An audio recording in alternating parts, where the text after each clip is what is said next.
Bonjour à toutes et à tous, je suis Mickaël Trampenard, conseiller fiscal, et j'ai le plaisir de vous retrouver pour ce nouvel épisode de Tax Free. Si ce n'est pas déjà fait, je vous invite à aller consulter le disclaimer que vous trouvez dans l'onglet à propos de la chaîne. Avant d'aller plus loin, je voudrais m'excuser pour cette absence de quelques semaines. Voilà, j'ai eu un certain nombre d'obligations personnelles et professionnelles qui m'ont pris pas mal de temps et qui m'ont empêché de tenir ce rythme d'une vidéo par semaine.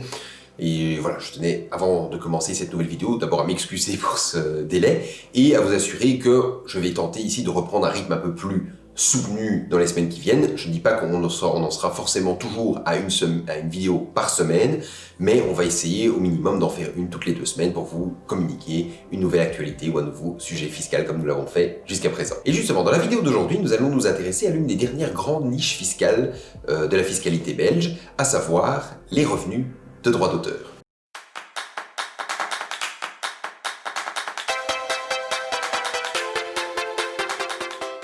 Alors, les revenus de droit d'auteur, il faut bien comprendre que pour que l'on puisse profiter donc de leur fiscalité avantageuse, on doit partir d'une œuvre, une œuvre artistique. Donc cette qualification d'œuvre artistique, c'est une qualification d'abord d'ordre civil, avant d'être une qualification d'ordre fiscal. Nous devons être en présence d'une œuvre qui répond à ces caractéristiques d'un point de vue civil pour pouvoir par la suite bénéficier d'une fiscalité avantageuse sur les revenus qu'elle produit. Purement civil donc. Il faut que nous soyons dans une situation où nous avons la protection d'une œuvre littéraire ou artistique qui s'opère. Pour ce faire, pour que nous soyons face à une œuvre qui va bénéficier de cette protection, il y a en fait 2 conditions. La première, c'est que l'œuvre doit être originale. Pour cela, elle doit refléter la personnalité de son auteur. Alors, il y a différentes manières pour qu'une œuvre reflète la personnalité de son auteur, et techniquement, une simple suite de 11 mots qui permettrait justement de refléter cette personnalité pourrait être suffisant pour que nous soyons en présence d'une œuvre qui bénéficie de la protection des droits d'auteur. La deuxième condition, c'est que l'œuvre doit être mise en forme. Donc une simple idée n'est pas protégée par la protection des droits d'auteur. Il faut qu'elle prenne forme. Et pour qu'elle prenne forme, il faut qu'elle soit donc réalisée sur un support quelconque. Ça peut être forcément une feuille de papier, un mur, une réalisation en 3D, peu importe. Mais il faut qu'il y ait véritablement cette réalisation pour que l'œuvre puisse bénéficier de cette protection.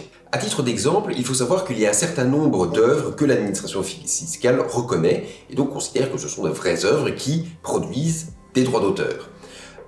Il s'agit bien entendu purement de la vision de l'administration fiscale. Nous ne sommes pas ici en train de dire que d'autres œuvres ne sont pas des œuvres au sens de la protection des droits d'auteur, mais simplement l'administration fiscale n'accepte pas de considérer que les revenus que ces autres œuvres produisent bénéficient du régime fiscal avantageux des revenus de droits d'auteur. Donc au niveau des œuvres que l'administration fiscale reconnaît, nous avons notamment les logos, les affiches, les articles de fond, les bases de données, les films, les scénarios, les dessins et maquettes, les sculptures, ainsi que les programmes d'ordinateur ou des logiciels.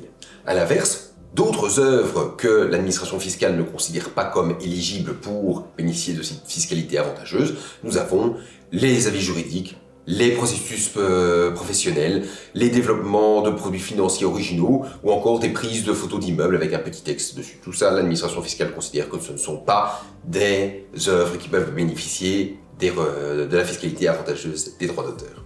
Toujours d'un point de vue civil, il faut savoir que pour protéger une œuvre, il n'y a en réalité aucun formalisme particulier. Tout ce que vous devez pouvoir prouver, c'est que vous êtes bien l'auteur de cette œuvre et lui donner plus ou moins une date certaine. Prouver à quelle date vous l'avez réalisée. Alors, un certain nombre de personnes, parfois, font ce que l'on appelle donc des dépôts légaux, c'est-à-dire qu'ils déposent une copie de leur œuvre, ou en tout cas une explication de leur œuvre vis-à-vis de certains organismes, afin d'obtenir donc une certaine forme de protection, mais techniquement, ce n'est absolument pas nécessaire. C'est une protection complémentaire, mais ce n'est pas nécessaire pour prouver que l'on est l'auteur d'une œuvre. Et lorsque l'on est donc auteur d'une œuvre, on dispose d'un certain nombre de droits.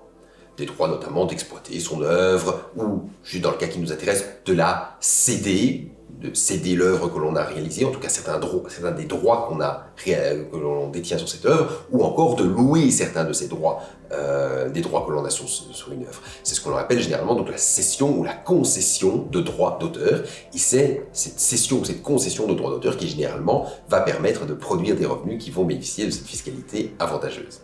Au niveau fiscal maintenant, lorsque nous réalisons donc une œuvre qui peut bénéficier de cette fiscalité donc avantageuse, et que cette œuvre est réalisée, on va dire, dans le cadre de l'activité professionnelle, eh bien les revenus que l'on tire de l'exploitation de cette œuvre peuvent, selon le cas, être qualifiés soit de revenus professionnels, justement, vu que vous avez réalisé cette œuvre dans le cadre de votre activité professionnelle, et dans ce cas-là, les revenus vont simplement être taxés comme n'importe quel autre revenu professionnel auto-progressif par tranche, soit on va considérer que ce sont des revenus de droit d'auteur, c'est-à-dire des revenus mobiliers qui vont bénéficier, selon le cas, d'une fiscalité qui vont bénéficier d'une fiscalité à un taux fixe de 15 ou de 30% suivant le cas que je vais expliquer. Car depuis 2008, il faut savoir que lorsque on obtient des revenus de droit d'auteur jusqu'à un certain plafond, l'administration fiscale considère que ces revenus effectivement bénéficient d'une fiscalité avantageuse qui est de 15% sur ces revenus. Pour l'année 2020, à titre d'information, il faut savoir que ce montant maximum que l'on pouvait atteindre était de 62 090 €. Au-delà, on considère que ce sont toujours des revenus mobiliers, mais qui, dans ce cas-ci, ne bénéficient plus de ce taux avantageux et qui sont donc taxés à un taux fixe de 30%. Cela étant, face à des grands revenus professionnels, ça peut toujours être un taux plus intéressant que de se retrouver taxé à 50%. Ce taux de 15% sur les 62 090 premiers euros, il faut néanmoins un peu le nuancer. C'est-à-dire que lorsque vous ne déclarez pas en fait de frais relatifs à ces revenus, c'est-à-dire que vous ne considérez pas que vous avez exposé des frais assez conséquents pour les déclarer là auprès de l'administration fiscale, vous bénéficiez de nouveau d'un forfait de frais. Ce forfait de frais, sur une première tranche, il va être de 50% du montant, sur une deuxième tranche de 25% du montant, et sur la troisième tranche, il n'y aura plus de frais. Et donc, c'est là qu'est l'aspect intéressant, sur la première tranche, qui va jusqu'à 16 560 €. Eh bien, nous avons donc cette première tranche où 50% va être considéré comme étant des frais.